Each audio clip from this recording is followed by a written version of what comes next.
For the Sunnah fast, it's okay. You can make intention after Fajr. You can make intention even after Dhuhr, according to the best opinion for Sunnah fast. You can make intention, let's say, you realize that you did not eat anything from last night, you did not eat anything. Okay? And then you remember that. Few minutes before Maghrib. What must you do? Make intention. According to the best opinion, even at this moment you make intention, your fast will be counted from the time you started it, if it is Sunnah. And the reason why they said this, because Rasulullah sallallahu alaihi wasallam came back home and he says, I talked to Aisha, do we have any food? She said no. He said, okay, then I'm fasting. He said, I'm fasting then. So they said he initiated the fasting from now because there is no food at home. But in the wajib fast, you cannot fast if you don't have intention before Fajr.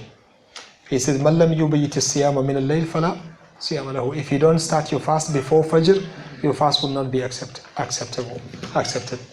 for you. So that means wajib, I must make intention before Fajr. But Sunnah, I can make intention at any moment as long as I do not eat. If you have already eaten after Fajr, khalas. You have to wait until the next day, inshallah.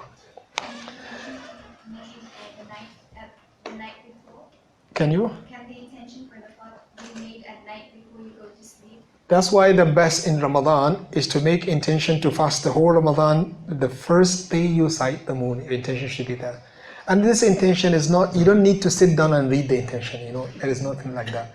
If you wake up at night to take suhoor, what are you intending to do? Fast. That itself is intention, That's why some scholars said it is almost impossible for a person to fast without intention. So you make intention during the night. The point is, don't make intention before, after Fajr. So the best is before you sleep, have your intention to fast. In case you woke up after Fajr, then you just continue.